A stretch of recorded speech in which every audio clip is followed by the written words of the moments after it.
I was in my comfort zone.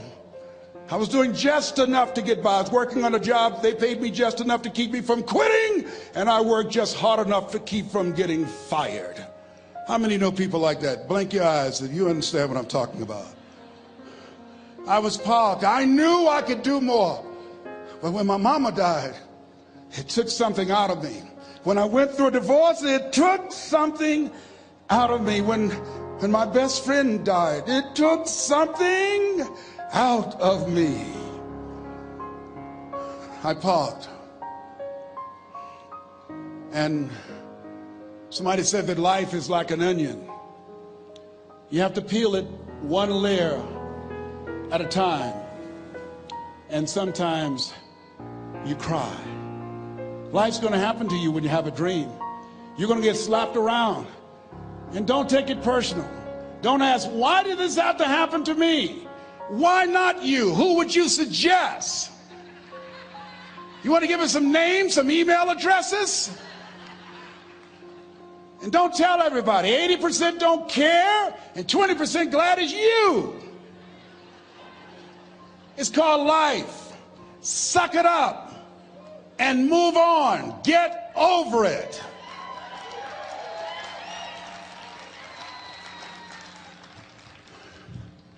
It happens to everybody.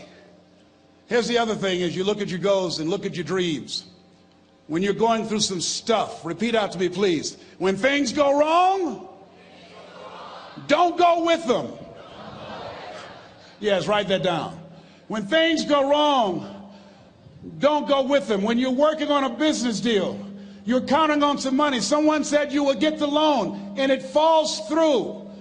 You have an event, and the people that you thought would be there and support you, they don't come through. Or someone turns against you, or you get ripped off. It's going to happen to you. Happened to me. Someone stole all my products, my database, over 180,000 names and addresses. It's not personal. It's going to happen to everybody. It does. 8 out of 10 millionaires have been financially bankrupt. Walt Disney had he filed bankruptcy 7 times and had 2 nervous breakdowns. It's called life. But I got a saying: when life knocks you down, try and land on your back, because if you can look up, you can get up. You've got the power in you to do that.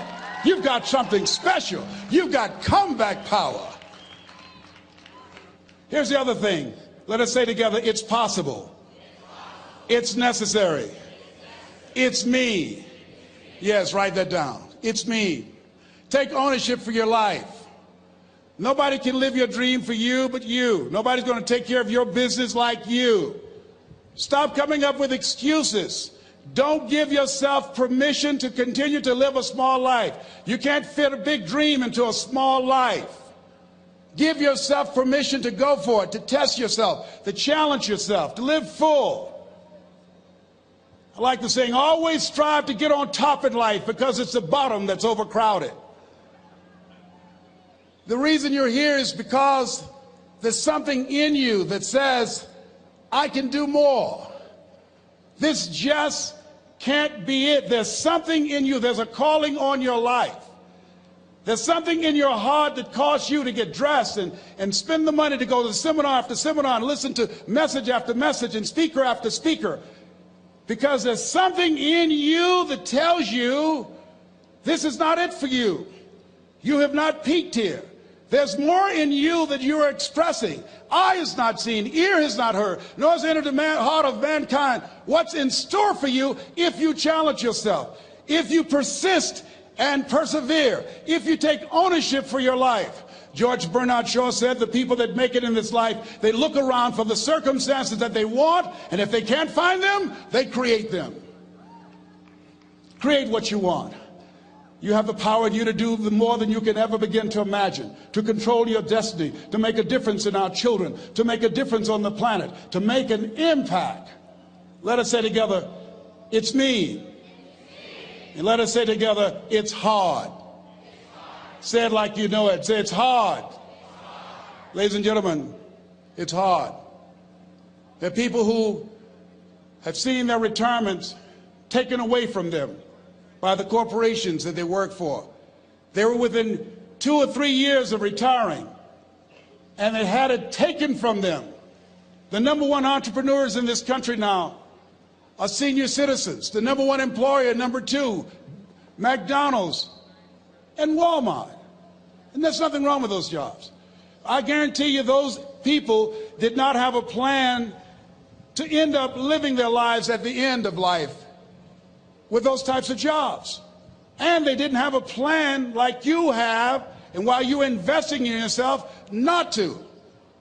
And it's hard. There are people making choices between purchasing prescription drugs or paying for gas or a mortgage note.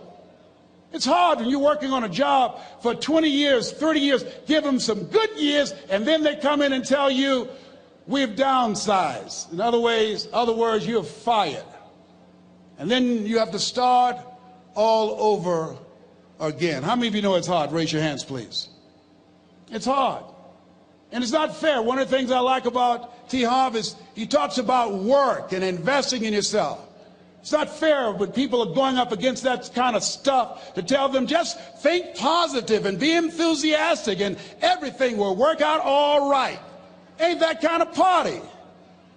It's hard. Life will put some knots on your head. I bought my first home for my mother.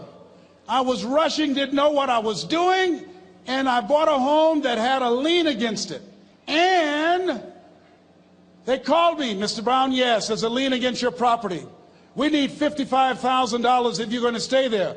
Wait a minute, sir. I just bought this home. The guy told me there were no liens against it. I'm not the one that owe you the money. You should have checked that out, Mr. Brown. Come on. I called my attorney. We followed up. Yes, Les, there's a lien against the property. But he told me there were no liens. He lied, obviously. Oh, my God. He told me he wanted to help me because he admired the fact that I was buying this home for my mother and that he was adopted, and he identified with me. Les, he suckered you. He played you, man. So what? Well, would they take payment arrangements? What about $5,000 a month? They want all the money, Les. They want all the money, or you're going to have to get out. The house is going up for sheriff's sale. Do you have it? No, I don't have it. Can they give me some time? Tell them to give me 3 months, please. Give me 3 months. My mother's in her 70s, man. She has a bad heart. Don't do this to me. This is my dream. Don't do this, man. Please, let me talk to them. Les, I'm talking to their attorney. They don't want to talk to you. I've got to talk to the attorneys. Do you have the money? No. Will they give me 3 months? No. What about 2 months? No, Les. They want the money in 7 days. Oh, my God. Let me call you back. I'm not sure.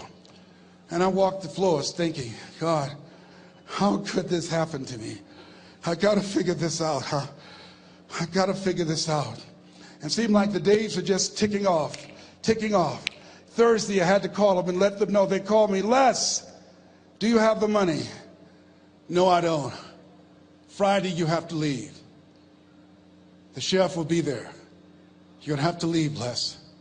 They're going to take my house. What about my down payment? You lost it, Les. You lost it. Okay. I got to go. Yes. I prayed, Lord, please, if you show me that you're real, if you're really real, you think Paul worked for you, you haven't seen anything. Don't let me lose this house and watch what I'll do for you. I was trying to cut a deal. Have you ever tried to cut a deal? It's amazing how spiritual you get when you get in trouble. You know what I mean? When I was diagnosed with prostate cancer, I was going to bed with the Bible and the Holy Quran and Science of Mind and Joel Goldsmith, everything I could find. I was praying to Jesus, Yahweh, Melchizedek, everybody. I was calling on everybody. It's amazing. And here I was walking the floor at 3 o'clock in the morning, and I had to go and wake my mother up. I got on my knees and I said, Mama, I need you to wake up. She said, what's wrong, Leslie? I can hear you walking back and forth. I'm not asleep, son. I said, there's something I need to tell you. She said, your eyes are red. Why are your eyes red? Because I feel so stupid now. Why? we got to move tomorrow. Why, Leslie? There's a lien against the property, and they want $55,000, and I don't have it. And we're going to be set out tomorrow. We have to go back to Liberty City. So she said, it's okay. I don't like this house anyhow. I said, why? She said, because of my arthritic knees, it hurts my knees when I go up the steps. I said, and why didn't you tell me? Because you were so happy. I just said it because you were happy. I'll live in a shack with you, boy. I love you. It's not the house. I love you. I love all my children. I said, thank you, Mama. Thank you. And the next day when we were in the truck going back to Liberty City, and we pulled down 68th Terrace, the neighbors came out and said, wow, Mamie, y'all coming back? Are you back? Yes. What happened to the home your boy bought for you? Those boys you adopted. Leslie didn't do a title search. He made a mistake.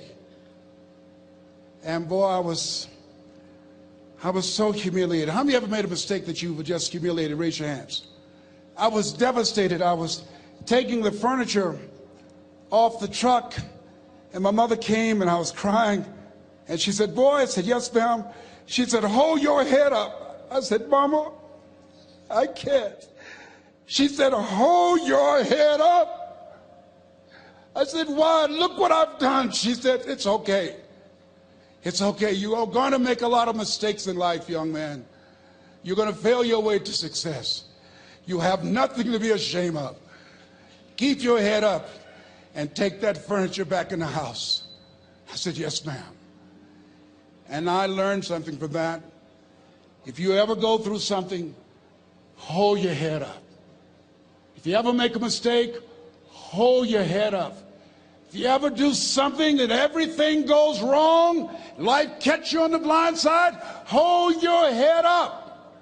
It's not over. Goethe said, that which does not kill you will make you stronger. Hold your head up. Shake someone's hand on your right and left and say, hold your head up.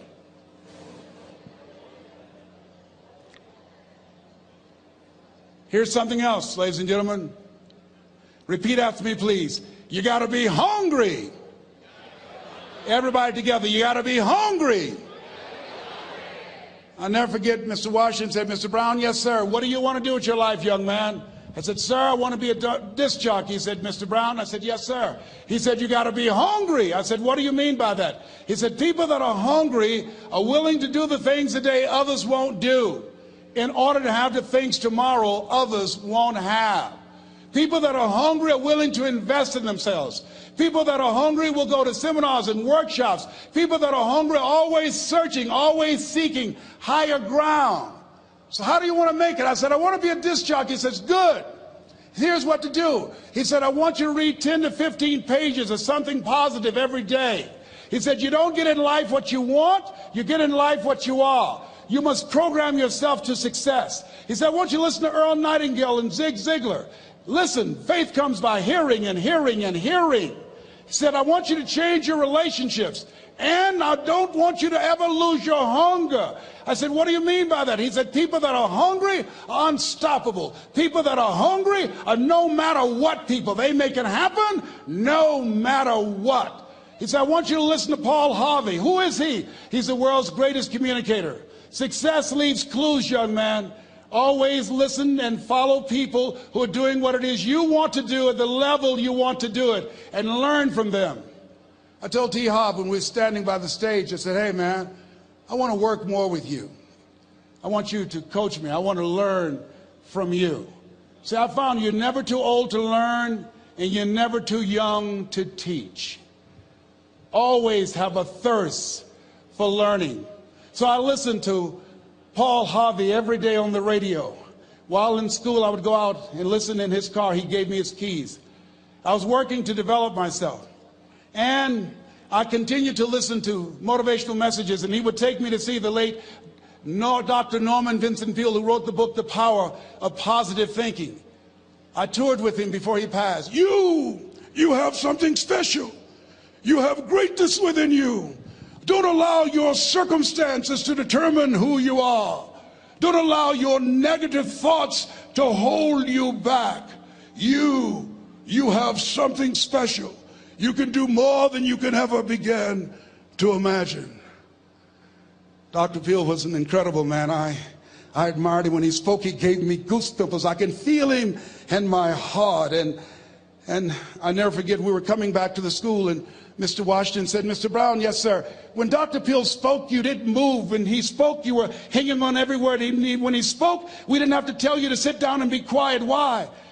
I said, sir, I could feel him when he talked. I felt like he was talking to me, sir. He said, he was. I said, but he doesn't know me, but he was speaking to you. Did you feel him in your heart? I said, yes, sir. He said, most people feel him in their head. If you felt him in your heart, he said, listen to him, son. Follow him, learn from him. And I would go to seminars and workshops. Anywhere I would find where Dr. Peel was, I would be in the audience. I would drive 200 and 300 miles just to hear him speak. And my dream and vision was to share the stage with him. I thought about it. What is your goal? What is your vision? I want you to hold it in mind. There's some power in that. Because when I became involved in speaking, I never forget, I got a call from Og Mandino, who wrote the book, The Greatest Salesman in the World. He said, Les, I'm stuck in Philadelphia. I need to be in Kankakee. Dr. Norman Vincent Peale is appearing. I can't make it. I heard you're in Chicago. I said, yes, I am. Can you go and open for me? I said, yes, man. Oh, my God. Dr. Peale, I said, yes, I'd love to do it. And I went there and I came. I said, hi, I'm Les Brown. He said, you're not the band of renown? I said, no, I'm Mrs. Mamie Brown's baby boy. I'm here to speak. He said, come backstage. And his wife, Martha, was there. And she said, Papa, Les Brown is here, the speaker. And he said, Les Brown? Les Brown, shoot for the moon? Because even if you miss, you'll land among the stars? I said, sir, that's my quote. I wrote you when I was in the 11th grade. I was a part of a special education class project. That's my quote. He said, I know. I end all my speeches with that quote. And Dr. Peel had a great sense of humor. A young man was backstage, and I had so many questions to ask him, and my mind froze up, and the young guy said, Dr. Peel, how old are you? And he was up in age. He said, Sonny, I'm 92. The young man looked at him and said, I don't know if I want to live to get 92. He said, that's because you've never been 91. So I did the things that Mr. Washington suggested. I listened to motivational tapes on a regular basis. I would go to seminars and workshops whenever Zig Ziglar and Dr. Dennis Waitley and Jim Rohn would come to town. And I said, sir, what do you want me to do now? He said, Mr. Brown, I've given you everything that I can give you. He said, develop your mind, put your money where your mouth is, continue to learn how to be an effective communicator, because once you open your mouth, you tell the world who you are. And always surround yourself with OQP, only quality people. So I went to apply for a job on Miami Beach, WMBM radio station. Milton Butterball Smith was the program director. Hello, Mr. Butterball. How are you, sir? My name is Les Brown, sir. I'd like to be a disc jockey. He said, young man, you have any journalism in your background? I said, oh, no, sir, I don't. You have any experience in broadcasting? I said, no, sir, but I practice all the time, sir. Let me audition for you, sir. Let me show you how good I am. All I need is a shot, sir. He says, no, we don't have any job for you. How many ever been rejected? Raise your hands, please. I was devastated. I went back and I told Mr. Washington, I said, Mr. Washington, they said no. He said, don't take it personally. Most people are so negative, they have to say no 7 times before they say yes. He said, you got to be hungry. Know your vitamin. Go back again. I said, yes, sir. Hello, Mr. Butterball. How are you, sir? My name is Les Brown, sir. I like to be a disc jockey. Young man, weren't you here yesterday? Yes, sir, I was. Didn't I tell you no yesterday? Yes, sir, you did. Then why are you back today? Well, sir, I didn't know whether or not somebody was laid off or somebody was fired, sir. Nobody was laid off or fired. Now, get on out of here. I came back the next day. Hello, Mr. Butterball. How are you, sir? My name is Les Brown, sir. I like to be a disc jockey. I know what your name is. Weren't you here the last 2 days? Yes, sir, I was. Didn't I tell you no the last 2 days? Yes, sir, you did. Why are you back? Oh, sir, I didn't know whether or not someone got sick or someone died, sir. No one got sick or died. No one was laid off a fire. Now don't you come back here again. I came back the next day talking loud, looking happy like I was seeing him for the first time. I said, hello, Mr. Butterball, how are you?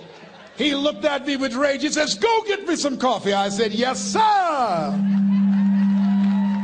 My favorite book says, the greatest among you will be your servant. How many of you are serious about your goals and dreams? Raise your hands. Very good. Write this down. Provide more service than you get paid for. Provide more service than you get paid for. I go to a lot of seminars and workshops. And one of the things I know about T. Harv Eckert, when I was sitting in the class with Robert Ruppel and all of the other presenters, they hold themselves to high standards and they provide more information than anybody else in the industry, bar none. They hold nothing back because their commitment is for your success. And when you hold yourself to high standards, write this down, impact drives income. That's why you're here. Because the training, the seminars, been making a difference in your life. If they did not have impact, 200 or 300 people would be here, if that amount. Impact drives income. So I became the errand boy for the disc jockeys. I would go get their lunch and their dinner, and I would bring it to them in the control room, and I'd watch them working the control boards, knowing my time will come. Write this down. I expect to reach my goal.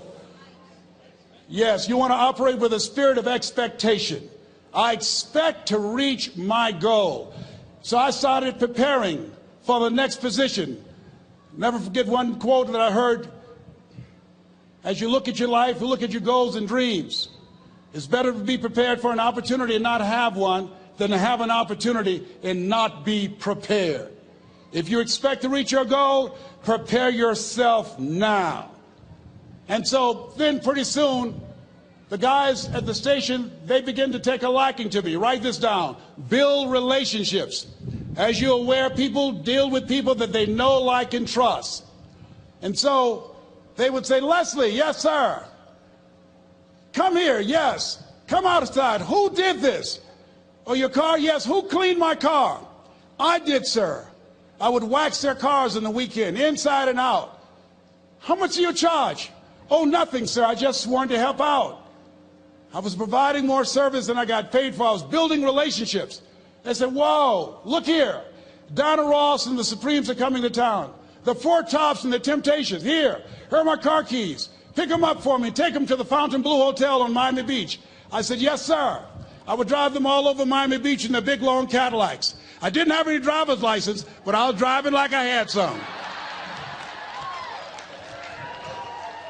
Then one day, it was a Saturday afternoon, a disc jockey by the name of Rockin' Roger was drinking while he was on the air. It was a Saturday afternoon, and I was the only one there. Rockin' Roger got so drunk, he could not complete the show. He started slurring his words. He's about to fall off the chair. And there I was, looking at him through the control room window, walking back and forth, young, ready, and hungry. I was saying, drink, Rock, drink. Drink, Rock. I'd have gone and get him some more if he'd asked me to. Then pretty soon the phone rang. It was the general manager, and I answered the phone. I said, hello? He said, young boy, this is Mr. Klein. I said, I know. He said, Rock can't finish his program. I said, I know. He said, would you call one of the other DJs in? I said, yes, sir. I said to myself, he must think I'm crazy. I called my mom and my girlfriend, Cassandra. I said, y'all come out on the front porch and turn up the radio. I'm about to come on the air.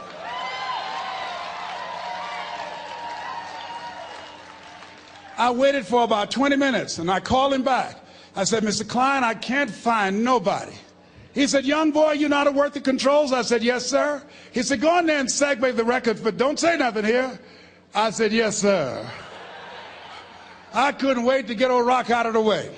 I put on a fast record. I said, look out, this is me, LB Triple P. Les Brown, your platter playing papa. There were none before me and there will be none after me. Therefore, that makes me the one and only. Young and single and love Domingo, certified, bona fide, indubitably qualified to bring you satisfaction and a whole lot of action. Look out, baby, I'm your love man. I was hungry. I was hungry. Get old man a round of applause. I was hungry. I was hungry. You got to be hungry. Shake someone's hand on your right and left all around you and say, you got to be hungry. You got to be hungry. To get those dreams out of your head and step into your greatness, you got to be hungry. To get those ideas, that talent, that gift out of your system, you got to be hungry. To get up off the canvas of life and understand what Willie Jolly meant, that a setback is a setup for a comeback, you got to be hungry. People that are hungry are willing to do the things today others won't do in order to have the things tomorrow others won't have. How many of you got value out of what you've heard thus far? Raise your hands, please. Very good. I'd like to leave this with you. I don't know what your goals are. I don't know what you want to do. Here's what I know about you. You have greatness within you. Here's what I know about you. I can help you to live full and to die empty. I can show you what I've learned. If anybody told me that I would be doing what I'm doing now, I leave here today, I go to New Orleans and speak there, then I'll be flown to Barcelona. If anybody told me, given my circumstances, born in an abandoned building on a poor section of Miami, Florida, called Liberty City, both my birth parents stood up and said, hello, son, I would not know either one. Being labeled educable mentally retarded, put back from the 5th grade to the 4th grade, failed again when I was in the 8th grade, no college training. Anybody told me the principles that I would teach you, that they would have the impact that it has had on my life. This Les Brown that you see, I did not know he existed. And I tell you that you have greatness within you. You have the ability to do more than you can ever begin to imagine. Come into the room with me, and I guarantee you your life will never be the same again. I like to leave this with you. I don't know what your goals are. Mine is to find a cure to autism. Mine is to find a cure to breast cancer and to prostate cancer. Mine is to work with our youth and to reduce the recidivism rate in our prisons and help young people learn how to become an asset to our society rather than a liability. Mine is to train speakers to become great communicators, to speak from their heart, not their heads, and teach them how to impact and create a new conversation so people can see the possibilities of life and overcome the possibility blindness that held me hostage for 14 years. I don't know what your goals are, but here's what I know about you, and I don't know you. You've got greatness within you. And I like to leave this with you, something my mother used to love to hear me say. Leslie, yes ma'am, mama, say that thing for me, boy, that makes me feel good. I dedicate this to you, to the greatness in you, and to the dream that you showed up on the planet to produce. And it's simply this: if you want a thing bad enough to go out and fight for it, to work day and night for it, to give up your time, your peace, and your sleep for it. If all that you dream and scheme is about it, and life seems useless and worthless without it, and if you gladly sweat for it and fret for it and plan for it, and lose all your terror of the opposition for it, and if you simply go after that thing that you want with all of your capacity, strength and sagacity, faith, hope, and confidence, and stern pertinacity,